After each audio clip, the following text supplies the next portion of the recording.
مضمون چل رہا تھا کہ حضرت ذوالقرنین انتہائی مشرقی حصے کی طرف پہنچے زمین کے، وہ علاقے فتح کرنے کے بعد پھر حضرت ذوالقرنین نے زیادہ تر مفسرین کی رائے کے مطابق شمال کا رخ کیا۔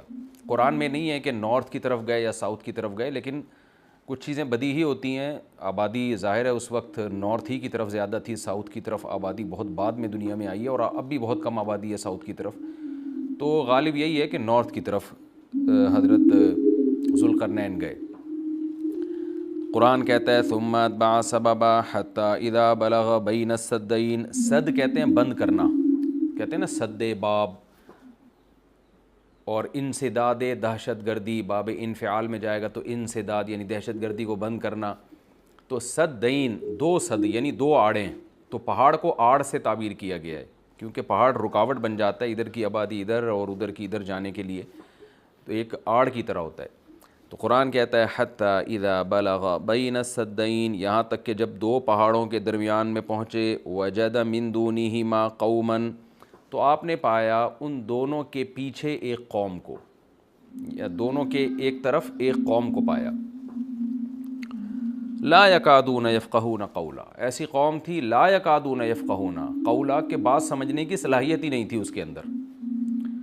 دیکھیں حضرت ذوالقرنین جب مشرق کی طرف گئے تو زبان تو وہاں بھی نہیں آتی ہوگی، وہ الگ زبان ہوگی۔ جب سورج کے مغرب کی طرف گئے زمین کے دوسرے کنارے کی طرف، تو ان کی زبان بھی ذوالقرنین کی زبان سے میچ نہیں کرتی ہوگی، وہاں بھی ترجمان کی ضرورت پڑی ہوگی، لیکن وہاں قرآن نے یہ نہیں کہا کہ وہ بات سمجھتے ہی نہیں تھے۔ لیکن جب نارتھ کی طرف گئے ہیں تو قرآن کہہ رہا ہے ایسی قوم دیکھی پہاڑوں کے پیچھے جو کچھ سمجھنے کی اس میں گویا صلاحیت ہی نہیں تھی، لا یکادون، ان میں کھوپڑی نہیں تھی ان کی۔ تو اس لیے زیادہ تر مفسرین اس طرف گئے ہیں کہ یہ کوئی وحشی قوم تھی۔ کوئی وحشی قوم ہوتی ہے نا جنگلوں میں جو رہنے والے، جیسے میں نے ایک ولاگ بنایا تھا، مسائی قوم ایک جنگل میں رہتی ہے، تو جنگلی قسم کی قوم تھی۔ کوئی ہو سکتا ہے پتے وتے جسموں پہ ڈھانپتے ہوں اور بالکل درندوں کی طرح جانوروں کی طرح رہتے ہوں، تو اس ٹائپ کی قوم تھی کہ اوپر کھوپڑی ان کی خالی تھی، بات سمجھنے کی صلاحیت نہیں تھی ان میں۔ قالوا یا ذا القرنین، وہ ذوالقرنین سے آ کے کہنے لگے ان یاجوج و ماجوج مفسدون فی الارض، کیا ذوالقرنین آپ اللہ کے نیک بزرگ ہیں، آپ آئے ہیں اللہ اللہ سکھا رہے ہیں لوگوں کو، دین کی دعوت دے رہے ہیں، توحید کی دعوت دے رہے ہیں، تو ایک کام ہمارا کر دیں کہ ایک قوم ہے یاجوج اور ماجوج جس نے زمین میں فساد مچا کے رکھا ہوا ہے۔ اب سوال یہ پیدا ہوتا ہے کہ جب اس قوم میں کچھ سمجھنے کی صلاحیت ہی نہیں تھی تو ان کو یہ کیسے پتہ چل گیا کہ یہ ذوالقرنین اللہ کے نیک بندے ہیں، اور پھر ان سے بات چیت بھی ہوئی اور ذوالقرنین نے ان کو آگے یہ بھی بتایا کہ میں دونوں پہاڑوں کے درمیان سیسا پلائی ہوئی دیوار بنا کے ان پہاڑوں کو بند کر دوں گا، اس میں میرے ساتھ یہ تعاون کرو، تو یہ سب کانورزیشن ہوئی کیسے؟ تو اس کا جواب آسان ہے، ظاہر ہے جتنی بھی بیوقوف قوم ہو کسی نہ کسی طریقے سے، اشاروں سے، ترجمان سے، مختلف طریقوں سے اس کو، تھے تو بہرحال انسان نا، کوئی گدھے گھوڑے یا کوئی بندر تو نہیں تھے انسان۔ تو قرآن کا منشا صرف یہ ہے کہ ان کے ساتھ ذوالقرنین کو سمجھنے اور سمجھانے میں بہت زیادہ پریشانی ہوئی، تو مقصد صرف یہ بتانا ہے کہ ایک بہت ہی کوئی بیوقوف قسم کی قوم تھی۔ تو باقی قرآن پھر جو واقعے کی تکمیل کے لیے پھر بیچ میں بہت ساری چیزوں کو حذف کر دیتا ہے جو غیر ضروری ہوتی ہیں۔ اب عقل مند یہ بات سمجھ جائے گا کہ ذوالقرنین اور ان کے درمیان جو بات چیت ہوئی، اس میں حضرت ذوالقرنین کو بہت زیادہ مشکلات پیش آئیں، ان کی بات کو سمجھنے میں بھی اور سمجھانے میں بھی۔ تو آگے پھر قرآن جو ہے نا کہ جو ان کا جو بڑا مقصد تھا وہ بہرحال حاصل ہو گیا، وہ اشاروں سے ہوا ہو، وہ کوئی ترجمان کے ذریعے ہوا ہو یا کسی بھی طرح سے ہوا ہو، تو حضرت ذوالقرنین نے بھی کوئی حل نکالا ہوگا نا کہ اس قوم کی بات کو سمجھنے کی ہم کوشش کریں، ان کو بہرحال دین کی دعوت دی ہوگی۔ تو اس اشکال کا جواب تو یہ ہے، کیونکہ قالو کا مطلب یہاں نہیں ہے کہ آئے انہوں نے ذوالقرنین کی زبان میں بات کرنا شروع کر دی، جو بھی اپنی زبان میں جس طرح سے بھی بات کی، چاہے اشارہ سے کی ہو یا ترجمان کے ذریعے کی ہو۔ دوسری بات یہ ہے کہ انہوں نے حضرت ذوالقرنین کی طاقت کا تو اندازہ لگا لیا تھا کہ یہ اتنے پاورفل ایک لشکر کے ساتھ آئے ہیں اور ان کے پاس اتنا اسلحہ ہے، اتنے گھوڑے ہیں، تو یہ ہنر مند ہیں۔ اور آگے ریکویسٹ انہوں نے اس لیے بھی کی کہ حضرت ذوالقرنین کی بزرگی کا بھی ان کو اندازہ ہو گیا۔ دیکھیے اللہ تعالیٰ نے انسان کی نیچر ایسی بنائی ہے کہ جو نیک لوگ ہوتے ہیں نا، ان کی تقوی اور للہیت کا، ان کی بزرگی کا غیر مسلموں پہ بھی اثر پڑتا ہے۔ ہندوستان میں علماء بتاتے ہیں کہ ہندو مسلمان بزرگوں کے پاس آیا کرتے تھے دعا کرانے کے لیے، اب بھی آتے ہیں۔ انڈیا کے بعض علماء نے ہمیں بتایا کہ ہمارے پاس ہندو بھی آتے ہیں اور کہتے ہیں ہمارے لیے دعا کریں اللہ تعالیٰ سے، کیونکہ ایک لاشعوری طور پر انسان کے ذہن میں یہ بات ہوتی ہے کہ بھئی یہ اللہ والا آدمی ہے. جیسے یوسف علیہ السلام جب جیل میں تھے تو غیر مسلم یوسف علیہ السلام کے پاس آئے اور کہنے لگے کہ آپ ہمیں خواب کی تعبیر بتائیں. اب سوال پیدا ہوتا ہے کہ بھئی وہ تو غیر مسلم تھے اور یوسف علیہ السلام نمازی پرہیزگار تھے, تو غیر مسلموں کو کیسے اندازہ ہو گیا کہ یہ خواب کی تعبیر بتائیں گے؟ اس کا جواب یہی ہے کہ لاشعوری طور پر اللہ نے دلوں میں ایک ہیبت ڈالی ہوتی ہے پرہیزگار لوگوں کی, ایک روب ڈالا ہوا ہوتا ہے اور ایک عظمت ڈالی ہوئی ہوتی ہے. تو یوسف علیہ السلام کے پاس آنے والے لوگوں کو یہ بات معلوم تھی کہ یہ عظیم انسان ہے اور یہ ان کو اللہ تعالیٰ وہ باتیں بتا دے گا جو ہمیں نہیں بتاتا, اللہ ان کو خواب کی تعبیر سمجھا دے گا, ہم نہیں سمجھ سکتے. تو یہ ایک لاشعور میں انسان کے ہوتی ہے یہ بات. اور بھی اس پہ بہت ساری مثالیں ہیں, لیکن میں پھر وہ ہمارا یہ لیکچر جس کو ہم فوکس کر رہے ہیں وہ رہ جائے گا. تو ذوالقرنین کے ساتھ بھی یہی ہوا کہ وہ قوم جنگلی وحشی قسم کی تھی, لیکن ان کو طاقت کا بھی اندازہ ہو گیا اور بزرگی کا بھی اندازہ ہو گیا. پھر آ کے انہوں نے درخواست کی. طرز عمل سے یہ لگتا ہے کہ وہ قوم بھی مسلمان ہو گئی تھی, یعنی بغیر لڑائی کے اور بغیر کسی مناظرے بازی کے ذوالقرنین کا مذہب اس قوم نے بھی قبول کر لیا. تو کیا کہنے لگی حضرت ذوالقرنین سے, بھئی آپ ہمارا ایک کام کر دیں, آپ اتنے پاورفل آدمی ہیں, ان یاجوج و ماجوج مفسدون فی الارض. یاجوج ماجوج ایک قوم ہے جس نے زمین میں فساد مچا کے رکھا ہوا ہے, آئے دن قتل و غارت کرتے ہیں وہ, اور ہمارے پاس ان سے لڑنے کی طاقت نہیں ہے. فَهَلْ نَجْعَلُ لَكَ خَرْجًا, کیا ہم آپ کے لیے خرچ بنا سکتے ہیں, کچھ اجرت. خرچ کہتے ہیں خراج کا لفظ آپ نے سنا ہوگا, ٹیکس کو یا اجرت کو. تو ہم آپ کو کمیشن دیں گے اس کا, ہمارے پاس پیسہ بہت ہے, وسائل بہت ہیں, لیکن وہ ٹیکنالوجی ہمارے پاس نہیں ہے جو آپ کے پاس ہے. تو ہم دیکھ رہے ہیں آپ کو اللہ نے ایک بڑی قوت اور طاقت دی ہے, تو پیسہ ہمارے پاس بہت ہے, ہم آپ کو اس کی اجرت دیں گے. آپ نے یہ کرنا ہے کہ علا, اس بات پر ہم آپ کو اجرت دیں گے, تجعل بیننا و بینہم سدا, کہ آپ ہمارے اور ان کے درمیان ایک آڑ بنا دیں, ایک دیوار بنا دیں, کیونکہ بہت بڑی دیوار بنانی پڑے گی اور پہاڑوں کو کہ اس خلا کو ختم کرنا پڑے گا. وہ قوم آ کے ہم پہ حملے کرتی ہے اور ہمارا بہت نقصان کرتی ہے, تو آپ ایک ایسی آڑ بنا دیں جو ہمارے بس میں نہیں ہے. قال ما مکنی فیہ ربی خیر, ذوالقرنین نے فرمایا میرے رب نے جو مجھے ٹھکانہ دیا ہے, طاقت دی ہے, وہ بہتر ہے. کیا مطلب؟ مجھے تمہاری اجرت کی ضرورت نہیں ہے, میرے پاس بہت وسائل ہیں. دیکھیں استغنا بہت بڑی نعمت ہے. سلیمان علیہ السلام کا بھی یہی انداز تھا, جب ملکہ سبا نے ہدیے دے کے بھیجا نا, تو سلیمان علیہ السلام نے بھی یہ فرمایا تھا, ما آتانی اللہ خیر مما آتاکم, مجھے جو اللہ نے وسائل دیے ہیں وہ تم سے بہت زیادہ ہیں. تو ایسے موقع پہ اس طرح کی بات کرنا یہ تکبر نہیں کہلاتا, بلکہ یہ عین شکر ہے کہ بھئی میں کیوں کسی سے مانگوں. آپ نے بعض دفعہ مالداروں کو دیکھا ہوگا, وہ یہ جملہ کہتے ہیں بھئی ہم کسی کے محتاج نہیں ہیں. تو اس جملے میں اگر اللہ کے شکر کی نیت ہے تو یہ اچھا جملہ ہے, اور اگر نیت ہے دوسرے کو نیچا دکھانا پھر یہ تکبر ہے. تو بعض وہمی لوگ کیا کرتے ہیں, کوئی بھی اس طرح کا جملہ زبان سے نکال دے تو فوراً اس پہ تکبر کا فتویٰ ٹھوک دیتے ہیں, یہ ٹھیک نہیں ہے. تو اس طرح کے جملے پیغمبروں سے بھی ثابت ہیں تو اور اہل اللہ سے بھی ثابت ہیں. حضرت ذوالقرنین نے فرمایا بھائی پیسوں کی مجھے ضرورت نہیں ہے, ما مکنی فیہ ربی, میرے رب نے جو مجھے وسائل دیے ہیں, خیرون, وہ بہت بہتر ہیں. تم کیا دو گے مجھے, کتنے پیسے دے دو گے؟ ہاں مجھے افرادی قوت کی ضرورت ہے, کیونکہ اتنے بھاری بھرکم پتھر اٹھا کے پہاڑوں پہ لے کے جانا, لوہے کی پلیٹیں لے کے جانا, اس کے لیے افراد چاہیے, مزدور چاہیے, لیبر چاہیے. فَأَعِینُونِی بِقُوَّةٍ, تم مجھے میری مدد کرو قوت کے ساتھ. قوت چاہیے مجھے, پاور چاہیے, افرادی قوت چاہیے. یہاں قوت سے مراد ہے وسائل چاہیے, لیبر چاہیے, مزدور چاہیے. تو اجعل بینکم و بینہم ردما, میں تمہارے اور ان کے درمیان آڑ بنا دوں گا, دیوار بنا دوں گا. آتونی زبر الحدید, وہ قوت یہ چاہیے کہ دو تم مجھے لوہے کی پلیٹیں, یعنی اوپر چڑھانے میں میری مدد کرو ان کی.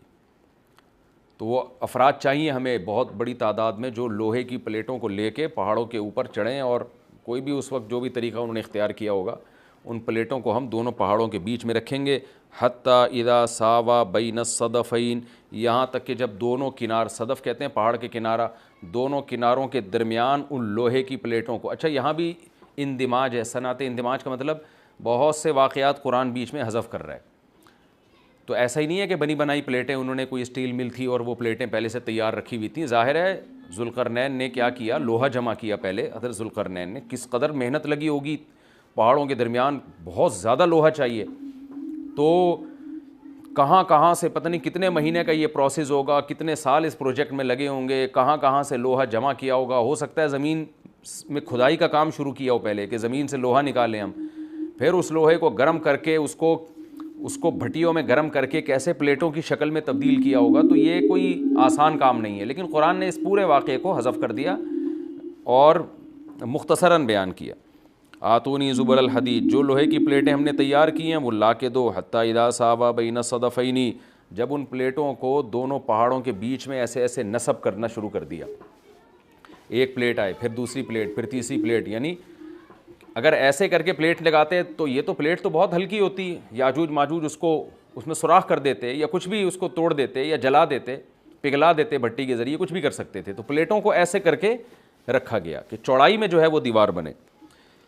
قال انفخوا, تو ذوالقرنین نے کہا اب ان میں آگ بھڑکاؤ. انفخوا کا مطلب پھونک مارنا ہے, لیکن یہاں پھونک سے بھٹی کی جو گرم کرنے کے لیے جو ہوا ڈالی جاتی ہے نا, جو جیسے آپ نے دیکھا ہوگا نا پرانے زمانے میں خواتین جو تھیں وہ بوڑھی مائیں کیا کرتی تھیں, دادیاں, وہ ایک پائپ لے کے نا کوئلوں میں پھونک مارتی تھیں. اس سے کیا ہوتا ہے, وہ ٹیمپریچر بڑھتا ہے. آج بھی میں نے گاؤں دیہاتوں میں دیکھا ہے بھٹیوں میں کہ وہ ہوا کا پریشر بنانے کے لیے انہوں نے کچھ دیسی قسم کی مشینیں لگائی ہوئی ہوتی ہیں. ایک صاحب کو میں نے دیکھا کہ وہ سائیکل کا پہیے پہ پتہ نہیں کون سی مشین لگائی ہوئی ہے, اس سائیکل گھمائے جا رہے ہیں, ادھر سے ہوا نکل رہی ہے اور وہ لوہا پگھلنا شروع ہو گیا. تو بھٹی میں جو پہلے زمانے میں ٹیمپریچر بڑھایا جاتا تھا وہ ہوا کا پریشر بڑھا کے ہی بڑھایا جاتا تھا, یا ہو سکتا ہے کوئی گیس ہو جس کا پریشر بڑھانے کو انفخو سے تعبیر کیا جا رہا ہے. حتی اذا جعلہ نارن, یہاں تک کہ جب ان پلیٹوں کو بہت زیادہ گرم کر دیا اور آگ کی طرح, وہ پلیٹیں بیچ میں نصب کر کے نا آگ کی طرح پگھلنے لگیں, پانی کی طرح وہ پگھلنے لگیں. تو قال آتونی افرغ علیہ قطرہ, جب وہ گرم ہو گئی نا بہت زیادہ, تو پہلے سے تانبا پگھلا کے رکھا ہوا تھا. یہاں بھی وہی تفصیل ہے کہ حضرت ذوالقرنین نے جو اتنا زیادہ تانبا پگھلا کے پہلے سے بالکل وہ پانی کی طرح تانبا پگھلایا ہوا تھا. میں نے دیکھا ہے جو کاپر ہے پگھلتا ہوا بھٹیوں میں, مجھے تو ایسی چیزیں دیکھنے کا بڑا شوق ہے. تو وہ اتنا زیادہ اس کا ٹیمپریچر ہوتا ہے نا کہ ایسا لگتا ہے جیسے جہنم کی آگ ہے. اللہ ہم سب کو محفوظ رکھے. تو میں کبھی کبھار جب یہ آیت پڑھتا ہوں تو میں سوچتا ہوں کہ کتنا بڑی مقدار میں حضرت ذوالقرنین نے کہاں کہاں سے تانبا جمع کیا ہوگا, پھر اس کو کیسے اس زمانے میں جو صدیوں پرانی بات ہے, جب ٹیکنالوجی نے اتنی ترقی نہیں کی تھی, اس کا تو عشر اشیر بھی نہیں تھا, لیکن کیسے اس کو پگھلایا ہوگا انہوں نے, حضرت ذوالقرنین نے. تو وہ کسی دیگڑے میں جناب اتنا زیادہ, پھر دیگ کہاں سے لائے ہوں گے, وہ دیگ تو خود پگھل جائے گی. اس کے لیے مخصوص قسم کی ایک کوئی میٹل ہوتا ہے کہ اس کا ٹیمپریچر اور تانبے کا ٹیمپریچر میں فرق ہوتا ہے, کہ تانبا جس ٹیمپریچر پہ پگھلے گا تو اس دھات کو, تانبے کو جس دیگ میں ڈالا جائے وہ اس ٹیمپریچر پہ نہ پگھلتا ہو, یا کوئی پتھر کی دیگ ہوگی, جو بھی ہوگا, لیکن بہرحال یہ ساری چیزیں محیر العقول ہیں. تو حضرت ذوالقرنین نے پہلے سے بہت بڑی مقدار میں تانبے کو پگھلا کے رکھا ہوا تھا. اب انہوں نے کہا کہ آتونی افرغ علیہ قطرہ, قطر کہتے ہیں تانبے کو. اب یہ جو ہے دو مجھے یہ, میں اب ان پلیٹوں کے اوپر جو گرمی سے جو پگھل رہی ہیں نا, ان کے اوپر تانبا ڈال دوں گا.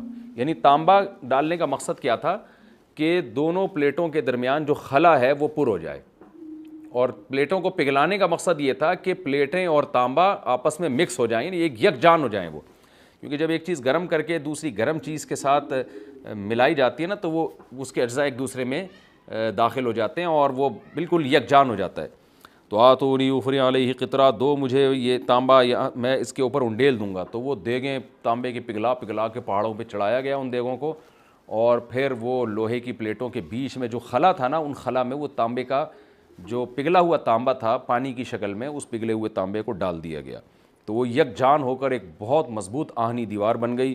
فَمَا اسْطَاعُوا أَن يَظْهَرُوهُ, اب یاجوج ماجوج میں اس کی استطاعت نہیں رہی کہ اس پہ چڑھ سکیں. وَمَا اسْتَطَاعُوا لَهُ نَقْبًا, اور اس دیوار میں نقب کی استطاعت بھی نہیں رہی. کتنا لمبا سوراخ کریں گے اس کو کھود کے, یہ بھی ان کے لیے ممکن نہیں رہا.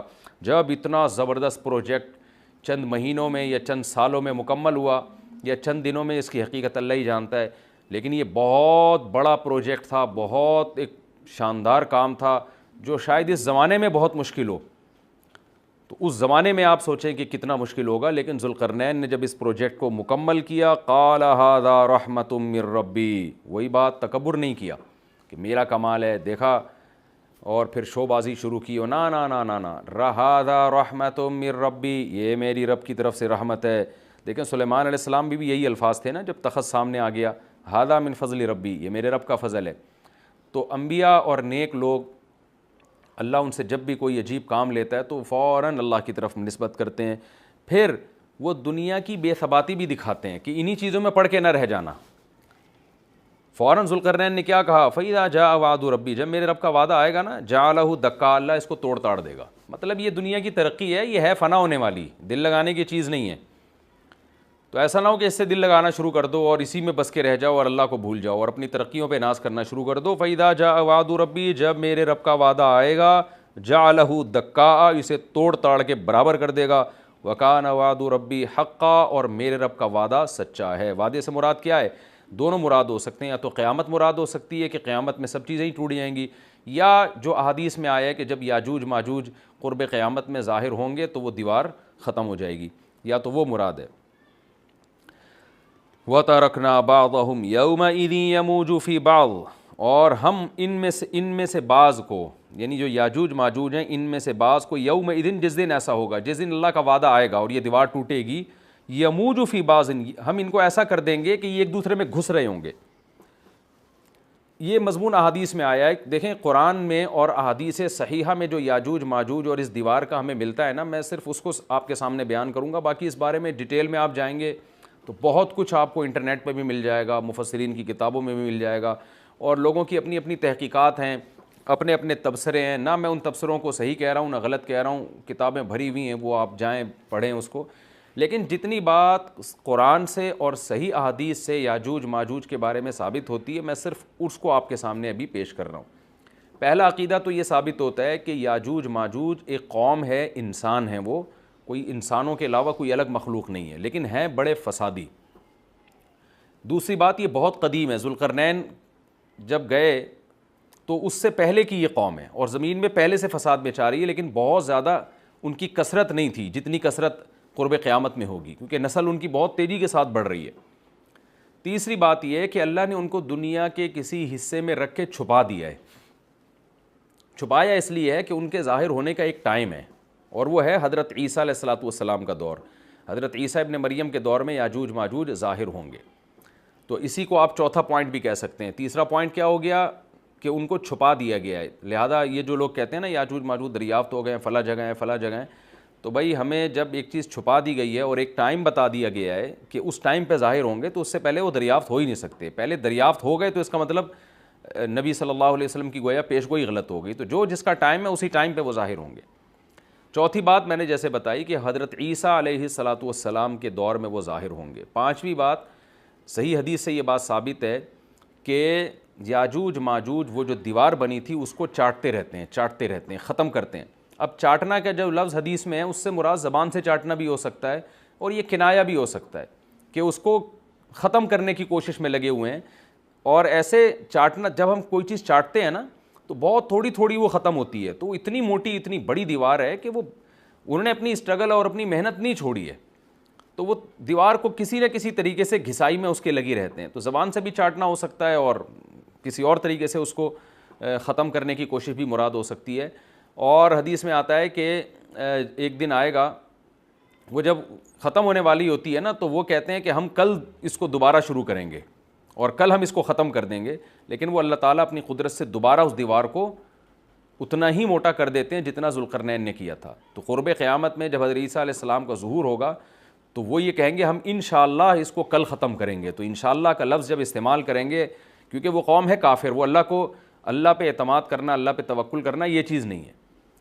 جیسے کافر تو نہیں کہے گا نا اللہ نے چاہا تو وہ اللہ پہ یقین نہیں رکھتے، تو وہ جب اللہ کا نام لیں گے اور کہیں گے کہ اللہ نے چاہا تو ہم اس کو کل ختم کر دیں گے، تو پھر اسلام کی وجہ سے وہ دیوار ختم ہو جائے گی۔ اس کی مثال ایسے جیسے حدیث میں آتا ہے، پچھلی قوموں میں ایک نوجوان تھا جو جادوگر کے پاس بھی جاتا تھا اور راہب کے پاس بھی جاتا تھا، جس کا سورہ بروج میں تذکرہ ہے، والسماء ذات البروج میں۔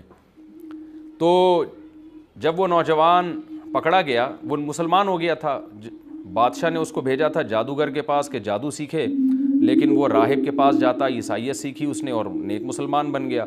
تو بادشاہ نے اس کو قتل کرنے کی حتی الامکان کوشش کی، مگر وہ قتل نہیں ہو پا رہا تھا۔ بادشاہ نے اس کو پہاڑ پہ بھیجا اپنے سپاہیوں کو لے کے کہ پہاڑ سے لے جا کے اس کو گرا دو، لیکن اللہ نے مدد کی کہ وہ سپاہی گر گئے، یہ بچ گیا۔ بادشاہ نے حکم دیا اس کو سمندر میں لے جا کے غرق کر دو، وہ سارے سپاہی غرق ہو گئے، یہ بچ گیا۔ تو کسی بھی طرح سے اس کی قتل کی کوششیں کامیاب نہیں ہو رہی تھیں، تو اس نے بادشاہ سے کہا کہ تو اگر مجھے قتل کرنا چاہتا ہے نا تو چوک پہ کھڑا کر کے تیر مجھے مار اور کہے کہ بسم اللہ وربی ھذا الغلام، اس نوجوان کے رب کے نام سے میں اس کو قتل کرتا ہوں۔ تو اللہ کا نام لے کے مجھے مارے گا تو میں قتل ہو جاؤں گا۔ نوجوان یہ قربانی اس لیے دے رہا تھا کہ بادشاہ جب پوری پبلک کے سامنے اللہ کا نام لے گا تو لوگوں کو یقین آ جائے گا کہ بھئی اللہ کا نام لینے سے تو کام ہو گیا، اور اللہ کا نام لیے بغیر کام نہیں ہو رہا تھا۔ تو جو بادشاہ اللہ کو مانتا نہیں تھا آج اس کو بھی اللہ کا نام لینا پڑا ہے۔ تو نوجوان نے یہ قربانی اس لیے دی کہ بادشاہ جب اللہ کا نام لے گا لوگوں کو اللہ کی ذات پہ یقین آئے گا اور لوگ مسلمان ہو جائیں گے، عیسائیت کو قبول کر لیں گے۔ تو اس نوجوان نے یہ قربانی دی اور بادشاہ نے اللہ کا نام لے کے جب تیر مارا تو وہ نوجوان شہید ہو گیا، اور لیکن پورا ملک مسلمان ہو گیا، عیسائیت قبول کر لی۔ اور سورہ بروج میں پھر اللہ نے ان کا تبصرہ کیا، ان کا واقعہ بیان کیا ان کے بارے میں کہ کیسے بادشاہ نے خندقیں کھود کھود کے پوری قوم کو جو ہے وہ جو دین سے پیچھے نہیں ہٹے ان کو کس طرح سے آگ میں پھینک دیا ان سب کو۔ تو اس سے پتہ چلتا ہے کہ کافر بھی بعض دفعہ جب اللہ کا نام لیتا ہے نا تو اس کو دنیاوی فائدہ ہو جاتا ہے۔ تو یاجوج ماجوج بھی تنگ آ کر پھر اللہ کا نام لیں گے اور کہیں گے اللہ نے چاہا تو ہم اس دیوار کو کل ختم کر دیں گے، اور بالآخر وہ دیوار ختم ہو جائے گی۔ پھر قرآن کے الفاظ ہیں آگے کہ جب یہ دیوار ختم ہوگی وَتَرَكْنَا بَعْضَهُمْ يَوْمَئِذٍ۔ اچھا ہاں، میں بتا رہا تھا کہ حدیث سے کیا پوائنٹ پتہ چلتے ہیں، تو یہ 5 پوائنٹ ہو گئے۔ چھٹا پوائنٹ یہ کہ حضرت عیسیٰ ہی کے دور میں یہ کسی وبا کے ذریعے ہلاک ہو جائیں گے۔ حضرت عیسیٰ علیہ الصلوۃ والسلام یہ اتنے زیادہ ہوں گے کہ ان سے لڑنا ممکن نہیں ہوگا، جیسے کہ قرآن میں بھی آ رہا ہے وَتَرَكْنَا بَعْضَهُمْ يَوْمَئِذٍ يَمُوجُ فِي بَعْضٍ، ہم ان میں سے بعض کو بعض کے اندر گھسا دیں گے، اتنی کثرت سے ایک دوسرے میں، نہیں اب آبادی کی کثرت بہت ہوگی ان کی، گھسے ہوئے ہوں گے ایک دوسرے میں، یہ جیسے چیونٹی اور مکوڑے ہوتے ہیں، تو ان سے لڑنا ممکن نہیں ہوگا۔ تو حضرت عیسیٰ علیہ الصلوۃ والسلام لوگوں کو لے کے کوہ طور پہ چلے جائیں گے، اور باقی مسلمان وہ اپنے اپنے گھروں کے اندر بند ہو جائیں گے، اور پھر اللہ کی طرف سے ایک وبا آئے گی، اور اس وبا میں یہ سارے کے سارے ہلاک ہو جائیں گے۔ اور پھر جب ہلاک ہو جائیں گے تو اتنی زیادہ ان کی لاشیں زمین پہ ہوں گی، اتنی زیادہ کہ انسانی آبادی ان کی لاشوں سے متعفن ہونا اور بیمار ہونا شروع ہو جائے گی، ان کی لاشوں سے بدبو اٹھے گی، اور ظاہر ہے انسان ہوں گے یہ، تو اس کی وجہ سے جو زمین کا ماحول خراب ہوگا۔ پھر حضرت عیسیٰ علیہ الصلوۃ والسلام اللہ سے دعا مانگیں گے کہ اللہ تعالیٰ ان کو کسی طرح ٹھکانے لگائے، کوئی انتظام کرے۔ تو پھر حدیث میں آتا ہے بارشیں ہوں گی اور سیلاب آئیں گے، اور ان کی لاشیں بہہ بہہ کے پانیوں میں جا کے سمندروں میں جا کے ختم ہو جائیں گی، اللہ تعالیٰ ان کو اس طرح سے ٹھکانے لگائے گا۔ تو یہ یہاں تک جتنے بھی مضامین ہیں یہ صحیح احادیث سے ثابت ہیں۔ تو قرآن کہتا ہے وَتَرَكْنَا بَعْضَهُمْ يَوْمَئِذٍ يَمُوجُ فِي بَعْضٍ، ہم ان میں سے بعض کو بعض میں چھوڑ دیں گے، بہت کثرت ہوگی۔ وَنُفِخَ فِي الصُّورِ، اور پھر سور پھونکا جائے گا۔ قرآن میں تو یہ کہ سور پھونکا جائے گا ایسے لگ رہا ہے جیسے فوراً پھونکا جائے گا، مگر احادیث میں تفسیر ہے کہ فوراً نہیں پھونکا جائے گا۔ یاجوج ماجوج قیامت کی نشانیوں میں سے ایک بہت بڑی نشانی ہوگی، یعنی یہ اس بات کی علامت ہوگی کہ اب قیامت بہت قریب ہے۔ تو حضرت عیسیٰ ابن مریم علیہ السلام جب نازل ہوں گے، میں تھوڑی سی ترتیب بیان کر دیتا ہوں کہ جو کیونکہ بات یاجوج ماجوج کی چل رہی ہے تو اس سے منسلک جو واقعات ہیں جو اس دور میں ہوں گے وہ بھی میں اسی لیکچر کے ضمن میں بیان کر دیتا ہوں۔ ہمیں صحیح حدیث سے یہ پتہ چلتا ہے کہ قرب قیامت میں جب مسلمان بہت قسمہ پرسی میں ہوں گے تو خراسان سے لشکر اٹھے گا۔ خراسان یہ افغانستان اور ایران کا حصہ، اس علاقے کو نبی صلی اللہ علیہ وسلم کے دور میں خراسان کہا جاتا ہے، جس میں قندھار بھی آتا ہے، ایران کا بھی حصہ آتا ہے اس میں۔ تو یہاں سے لشکر اٹھے گا، مجاہدین لڑیں گے بہت بڑی تعداد میں، دنیا میں جہاد ہوگا کیونکہ مسلمان ظلم کی چکی میں پس کے تنگ آ چکے ہوں گے، اور لڑتے لڑتے حدیث میں آتا ہے اتنی بڑی بڑی لڑائیاں ہوں گی کہ 1/3 مسلمان شہید ہو جائیں گے اس میں، 1/3 مجاہدین جو لڑنے والے ہوں گے، اور 1/3 جو ہوں گے وہ میدان جنگ سے بھاگ جائیں گے، اور 1/3 کو اللہ فتح عطا فرمائے گا۔ تو جو 1/3 میدان جنگ سے بھاگ جائیں گے، نبی صلی اللہ علیہ وسلم نے فرمایا ان کی توبہ کبھی قبول نہیں ہوگی۔ جو 1/3 شہید ہو جائیں گے وہ افضل ترین شہداء ہوں گے اس وقت کے، اور 1/3 کو اللہ تعالیٰ غلبہ عطا فرمائیں گے۔ ایک واقعہ تو ہمیں قرب قیامت میں نبی صلی اللہ علیہ وسلم سے یہ ملتا ہے صحیح احادیث سے۔ دوسرا ہمیں یہ ملتا ہے کہ قرب قیامت ہی میں مسلمان قسمہ پرسی کا شکار ہوں گے، تو تلاش کریں گے حضرت مہدی کو، کیونکہ حضرت مہدی وہ شخصیت ہیں جن پہ تمام نیک لوگ جمع ہو جائیں گے اور وہ مسلمانوں کی میدان جنگ میں کمانڈ کریں گے، جہاد میں کمانڈ کریں گے۔ تو ان کو بیت اللہ میں تلاش کیا جائے گا، وہ رسول اللہ صلی اللہ علیہ وسلم کی اولاد میں ہوں گے، اور لوگ ان کو پہچان لیں گے، اہل اللہ پہچان کر ان کو اپنا امیر بنائیں گے، اور ان کی قیادت میں پھر لڑائی اور جہاد شروع ہوگا۔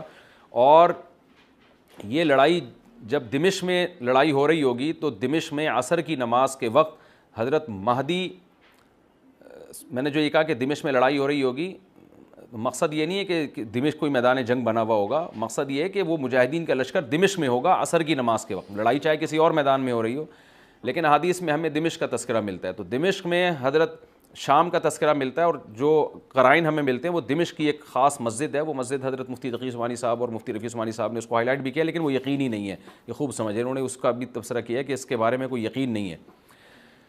تو حضرت مہدی عصر کی نماز پڑھا رہے ہوں گے، لوگ امامت میں آپ کے پیچھے کھڑے ہوں گے، یہاں تک کہ مسجد کے مینار پر، آج بھی وہ مینار موجود ہے جس کے بارے میں غالب گمان ہے کہ یہ وہ مینار ہے جہاں حضرت عیسیٰ علیہ السلام نازل ہوں گے، غالب گمان کے درجے میں کہا جا سکتا ہے، ورنہ پھر اسی کے اڑوس پڑوس میں کوئی مسجد ہوگی۔ میرا اگر شام جانا ہوا تو انشاءاللہ میں ارادہ ہے کہ میں ولاگ میں اس مسجد کا بھی تذکرہ کروں گا، اس جگہ کا بھی تذکرہ کروں گا، لیکن میں پہلے یہ بات بتا دوں کہ وہ 100% یقینی نہیں ہے، ایسا نہ ہو کہ اس مسجد کے مینار پہ چڑھ کے لوگ جو ہے وہ اس کے کوئی مینار کو ہی چاٹنا شروع کر دیں تبرک کے طور پہ۔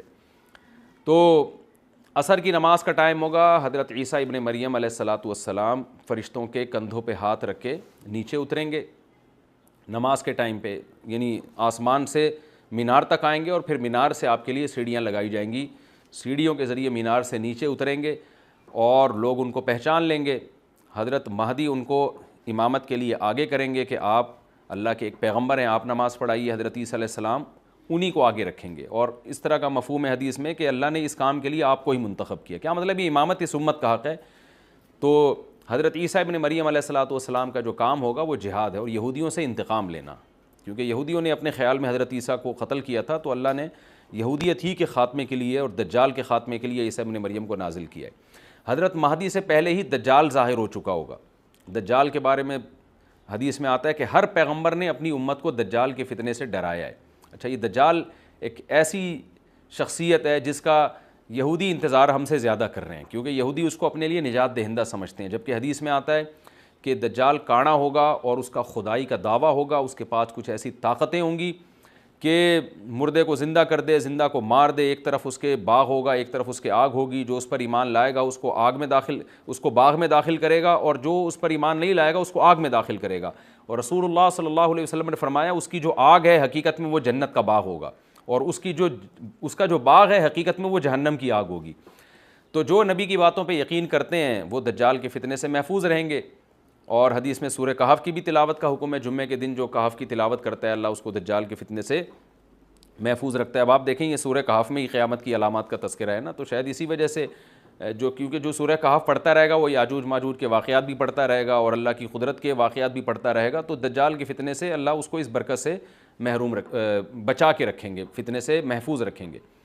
تو وہ ایسی طاقتیں دکھائے گا، بے وقوف لوگ اس پہ ایمان لے آئیں گے۔ حدیث میں آتا ہے کہ کانا کبھی بھی خدا نہیں ہو سکتا، یعنی اس کی تو ایک آنکھ ہوگی نہیں، لیکن بے وقوف لوگ اس کے یہ کچھ ظاہری کمالات دیکھیں گے، یہ نہیں دیکھیں گے کہ یہ تو شکل بھی اس کی اچھی نہیں ہے، یعنی خدا کم از کم جمال والا ہوتا ہے نا، یہ تو ہے بھی کانا، اور اس کے بڑا بڑا کافر بھی لکھا ہوا ہوگا واضح طور پر، جس سے پتہ چلے گا۔ لیکن احمق اور بیوقوف لوگ جیسے روحانی عامل کو کچھ شعبدے دیکھ کر ان پہ سے متاثر ہو جاتے ہیں نا، روحانی عاملوں کے شعبدے دیکھ کے، تو ایسے ہی دجال کے شعبدے دیکھ کے متاثر ہوں گے۔ تو بہت لوگوں کو، خلقت کو، بہت بڑی امت کو گمراہ کرے گا دجال، اہل اللہ کو اللہ تعالیٰ اس کے فتنے سے محفوظ رکھے گا۔ پھر حضرت عیسیٰ ابن مریم جب نازل ہوں گے تو وہ دجال کو قتل کریں گے۔ حدیث میں آتا ہے کہ نیزے کے ذریعے گھوڑے پہ بیٹھ کے قتل کریں گے۔ علماء نے اس حدیث کا دو مطلب بیان کیے ہیں کہ یا تو اس کا مطلب یہی ہے کہ واقعی گھوڑے پہ بیٹھیں گے، نیزہ استعمال کریں گے، اور زمین جو ہے وہ اتنی پہلے اس سے جنگیں ہو چکی ہوں گی کہ لوگ دوبارہ تلواروں گھوڑوں کی طرف آ جائیں گے، اس بات کا امکان ہے، ہر ملک ایٹمی طاقت بن چکا ہے، تو اگر یہ ایٹم بم سارے ملک آپس میں چلا دیں تو ہم دوبارہ گدے گھوڑوں والی زندگی پر آ جائیں گے، ٹیکنالوجی ساری تباہ و برباد ہو جائے گی، انسان کی ترقی۔ تو اس بات کا بھی امکان ہے کہ کوئی اس سے پہلے ہو سکتا ہے کوئی ایسی جنگ عظیم ہو کہ انسانیت دوبارہ پہاڑوں پتھروں کے دور میں آ جائے، لیکن ظاہر یہ معلوم ہوتا ہے کہ رسول اللہ صلی اللہ علیہ وسلم نے جو کلام کیا ہے، ظاہر ہے اس دور کے لحاظ سے جو لوگوں کے جہاں تک جو لوگوں کی مینٹل اپروچ ہے وہاں تک، تو نبی صلی اللہ علیہ وسلم میزائل یا اور ٹینکوں کا تذکرہ کرتے تو کیا سمجھ میں آتا؟ تو گھوڑے سے مراد ہے جو اس زمانے کا گھوڑا ہوگا، اور نیزے سے مراد ہے اس زمانے کا جو اسلحہ ہوگا، کیونکہ نیزہ نبی کے دور کا ایک مناسب اسلحہ تھا اور گھوڑا نبی کے دور کی میدان جنگ کی ایک مناسب سواری تھی۔ تو اس سے یہ بھی پتہ چلتا ہے کہ ہو سکتا ہے عیسیٰ ابن مریم نیزے کے بجائے کلاشنکوف کا استعمال کر لیں، تو یعنی وہ نیزہ جو ہے وہ اس کلاشنکوف کی یا جو بھی اسلحہ اس وقت حضرت عیسیٰ ابن مریم استعمال کریں گے اس کی ایک تعبیر ہے، تو اس کا بھی پورا امکان ہے۔ تو ہمیں بہرحال اتنا ایمان ہمارے لیے ضروری ہے کہ دجال کو قتل کرنے والی جو ذات ہے جو شخصیت ہے وہ عیسیٰ ابن مریم علیہ الصلاۃ والسلام ہے۔ تو حضرت عیسیٰ کے ذریعے اللہ تعالیٰ دجال کو قتل کریں گے، اور حضرت عیسیٰ کی قیادت میں زبردست جہاد ہوگا۔ حدیث میں آتا ہے کہ عیسیٰ ابن مریم اس دنیا کو امن سے بھر دیں گے، اتنا امن ہو جائے گا اور اتنی مالی فراوانی ہوگی، اتنی مالی، کیونکہ دنیا میں مال بہت ہے، ڈسٹریبیوشن صحیح نہیں ہے، جو تقسیم ہے نا مال کی وہ ظالمانہ ہے، جس کی وجہ سے غریب سے غریب تر ہے، امیر سے امیر تر ہے۔ حضرت عیسیٰ ابن مریم ایسا نظام قائم کریں گے کہ جس سے مال کی صحیح تقسیم، اور لوگ اٹھیں گے زکوٰۃ کا مستحق تلاش کریں گے اور لوگوں کو زکوٰۃ کا مستحق نظر نہیں آئے گا، غریب تلاش کرنا مشکل ہو جائے گا۔ یعنی ایک آدمی، حدیث کے مفہوم ہے کہ زکوٰۃ لے کے گھومتا رہے گا اور اس کو کوئی غریب نہیں ملے گا، اتنی مالی فراوانی ہو جائے گی۔ پھر ترمذی کی روایت میں آتا ہے کہ اللہ کی طرف سے برکتیں ایسی نازل ہوں گی کہ بڑے بڑے انار پیدا ہوں گے، بڑے بڑے انگور پیدا ہوں گے، زمین اپنی برکتیں کھول دے گی، اور حضرت عیسیٰ علیہ السلام خنزیر کو بھی دنیا سے ختم کر دیں گے، خنزیر کی نسل کو ختم کر دیا جائے گا، وَيَضَعُ الْجِزْيَةَ، اور جزیہ کا نظام ختم، اما الاسلام و اما السیف، یا تو تلوار یا اسلام، اس کے علاوہ نہیں۔ تو نبی صلی اللہ علیہ وسلم کو اللہ نے جس مقصد کے لیے دنیا میں بھیجا تھا، اس مقصد کی جو تکمیل ہے وہ عیسیٰ ابن مریم کے ذریعے۔ باقی اس میں حکمتیں کیا ہیں اس پر میرے الگ سے بیانات موجود ہیں کہ اللہ نے حضرت عیسیٰ ابن مریم کا انتخاب کیوں کیا اس کام کی تکمیل کے لیے، اسی امت میں کوئی کیوں منتخب نہیں کر لیا، یا یہ کہ پیغمبر صلی اللہ علیہ وسلم ہی کے ذریعے پوری دنیا میں اسلام کو غالب کر دیا جاتا، اس میں کیا حکمتیں ہیں، اس پر میرے الگ سے بیانات موجود ہیں۔ ابھی تو میں کوشش کرتا ہوں کہ تفسیر سے میں جو ٹو دا پوائنٹ بات ہے اس سے یہاں اس لیکچر میں نہ ہٹوں۔ تو اسی وقت حضرت عیسیٰ ابن مریم اس کو یاجوج ماجوج کو قتل کریں گے اور دنیا انصاف سے بھر جائے گی، اور اللہ تعالیٰ نے جو پیغمبروں کو دنیا میں بھیجا تھا اس کا مقصد کیفیت اور کمیت دونوں لحاظ سے حاصل ہو جائے گا۔ اس کے بعد پھر آہستہ آہستہ دنیا میں زوال شروع ہوگا، اور پھر جب پوری دنیا کے لوگ زوال کا شکار ہوتے ہوتے کفر کی طرف جائیں گے، گناہوں کی طرف، اور حدیث میں آتا ہے جب تک ایک شخص بھی اللہ کا نام لینے والا ہوگا اس دنیا پر قیامت نہیں آئے گی، یہاں تک کہ آخری شخص جب دنیا سے اٹھے گا جو اللہ کا نام لیا کرتا تھا، تو اس کے بعد اللہ تعالیٰ سور پھونکیں گے، جبریل کو حکم دیں گے سور پھونکنے کا، اور اس دنیا کو تباہ و برباد کر دیا جائے گا۔ تو آگے قرآن کہتا ہے وَنُفِخَ فِي الصُّورِ، اور پھر سور میں پھونکا جائے گا، فَجَمَعْنَاهُمْ جَمْعًا، پھر ہم ان تمام انسانوں کو جمع کر دیں گے، وَعَرَضْنَا جَهَنَّمَ يَوْمَئِذٍ لِّلْكَافِرِينَ عَرْضًا، اور قیامت کے دن ہم جہنم کو یومئذ، جس دن ایسا ہوگا یعنی جس دن سور پھونکا جائے گا، یہ دوسرا سور مراد ہے، للکافرین عرضا، کافروں کے سامنے پیش کر دیں گے، الذین کانت اعینہم فی غطاء عن ذکری، یہ وہ لوگ ہیں جن کی آنکھیں میری یاد سے پردے میں پڑی ہوئی تھیں، یعنی میری یاد کی چیزیں ان کو نظر ہی نہیں آتی تھیں، غفلت میں پڑی ہوئی تھی جن کی آنکھیں، وکانوا لا یستطیعون سمعا، اور یہ سننے کی صلاحیت بھی نہیں رکھتے تھے، نہ حق بات سنتے تھے نہ حق دیکھتے تھے، بس اپنے خواہشات کی جو چیزیں ہیں وہ ان کو اچھی لگتی تھیں اور وہی ان کو سمجھ میں آتی تھیں۔ تو یہ ہمارا رکوع الحمدللہ کمپلیٹ ہو گیا۔ اس رکوع میں ہمیں بہت سارے اسباق ملتے ہیں، میں نمبر وار اس کو مختصراً بیان کر دیتا ہوں۔ پہلی بات تو یہ کہ دیکھیں اللہ تعالیٰ نے کیسے کیسے بادشاہ دنیا میں بھیجے ہیں اور کتنے پاورفل بادشاہ۔ حضرت ذوالقرنین کا نام ہی قرن والا، دو کناروں والا، زمین کے بہت بڑے حصے کو حضرت ذوالقرنین نے فتح کیا، اور اللہ کے نیک بندے کیسے اللہ کے راستے میں لڑتے رہے ہیں۔ تو یہ جو لوگ بیٹھ جاتے ہیں نا بس عبادت کرو اور لڑائی وڑائی اسلام میں ہے ہی نہیں، یہ دنیا میں کوئی بھی عقل مند اس نظریے کا حامی نہیں ہوگا۔ تو طاقت اور قوت کی اسلام میں بہت زیادہ اہمیت ہے۔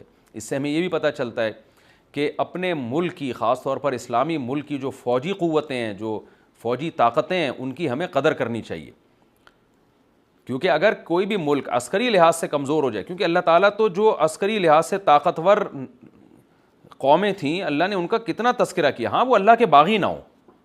تو اسلامی ملک میں کوئی بھی اسلامی کنٹری ہے، چاہے سعودی عرب ہے، چاہے پاکستان ہے، چاہے ترکی ہے، کوئی بھی اسلامی کنٹری ہے، اس کی فوج کی قدر کرنی چاہیے، کیونکہ اسی کی وجہ سے ملک کا بارڈر محفوظ ہوتا ہے. اگر مسلمان عسکری لحاظ سے کمزور ہونا شروع ہو جائیں تو کافر ہمیں گاجر مولی کی طرح کاٹنا شروع کر دیں، اسلام دشمن قوتیں ہمیں کھا جائیں، ختم کر دیں ہمیں کھا کے. تو نیک قوتوں کو اپنی بقا کے لیے ہمیشہ سے ایک اسلحے کی اور طاقت کی ضرورت رہتی ہے. اس کی اہمیت اسلام میں بہت زیادہ ہے. موسیٰ علیہ الصلوۃ والسلام کے بعد کتنے بڑے بڑے جنگی کمانڈر پیدا ہوئے. ذوالقرنین کا اللہ نے کیسا تذکرہ کیا. ذوالقرنین کی عبادت کا کہیں بھی تذکرہ نہیں، حالانکہ وہ بڑے عبادت گزار بھی تھے. داؤد علیہ السلام کی عبادت کا تذکرہ بھی ہے، ان کی تلوار اور طاقت کا تذکرہ بھی ہے.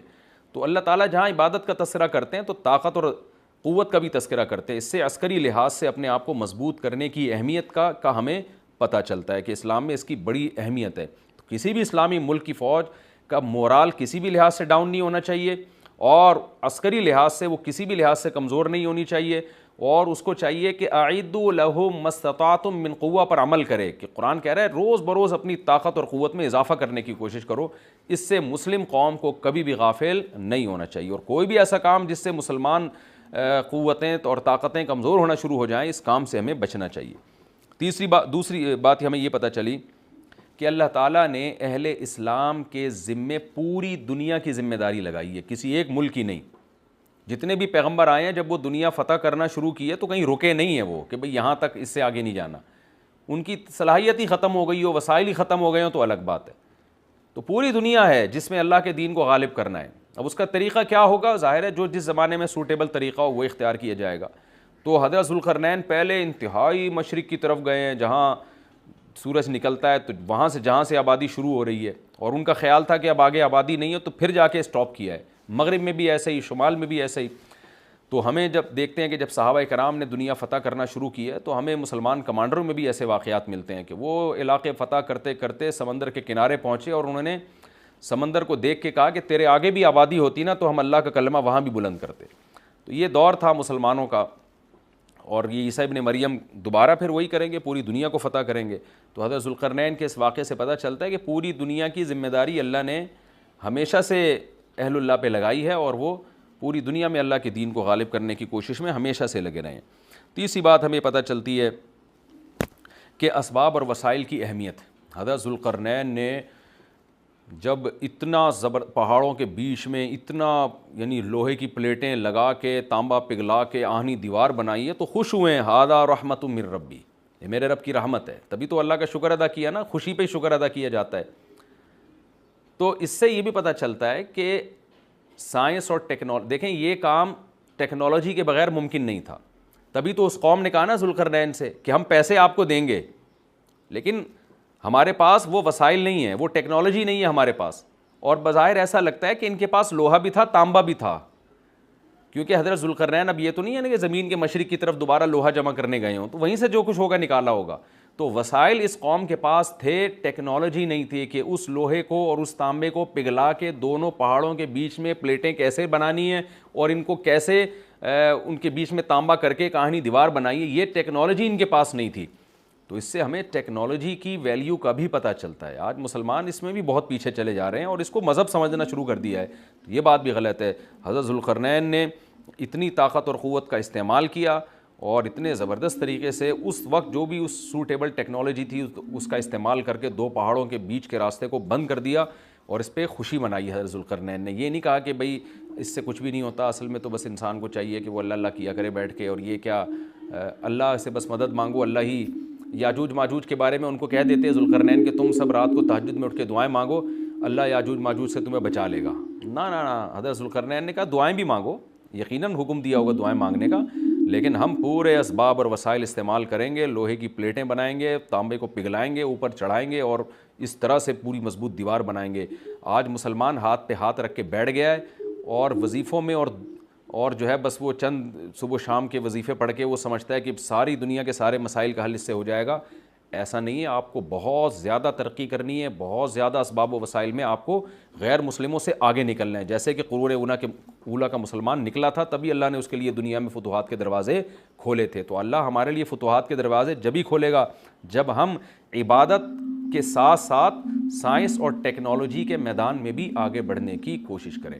اور ہمیں قرب قیامت کی علامتیں بھی اس رکوع میں پتہ چلتی ہیں. ہمارا رکوع کمپلیٹ